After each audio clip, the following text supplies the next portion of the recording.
नमस्कार, मी डॉक्टर कमलाकर सामंत, अध्यक्ष कला महर्षी केकीमुस प्रतिष्ठान, चाळीसगाव, जिल्हा जळगाव.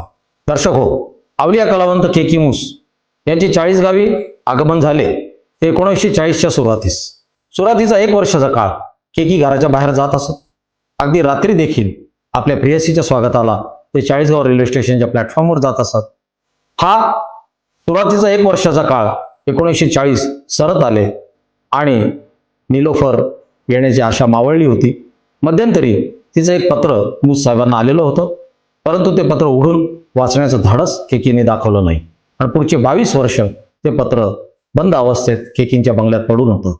1940 हे वर्ष सरत आल्यानंतर केकींच्या विषण्ण मनाने एक निर्णय घेतला की आता घराच्या बाहेर पडायचेच नाहीत. त्यांनी स्वेच्छा आत्मकहीत स्वीकारली. ही आत्मकहीत पुढची 50 वर्ष कायम राहिली.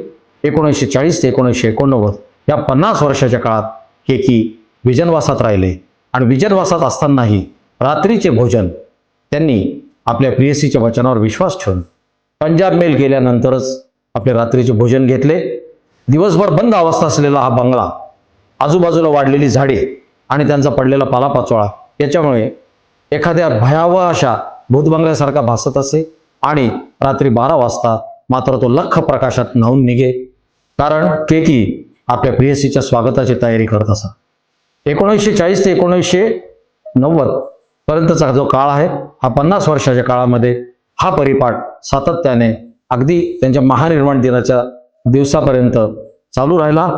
त्याच्यात कधीही खंड पडला नाही. अशाच रंजक गोष्टी केकींच्या बाबतीत जाणून घेण्यासाठी आमच्या या चॅनलला तुम्ही सबस्क्राईब करा, बेल आयकॉन प्रेस करा, लाईक करा, शेअर करा. तोपर्यंत आपली सगळ्यांची रजा घेतो. नमस्कार.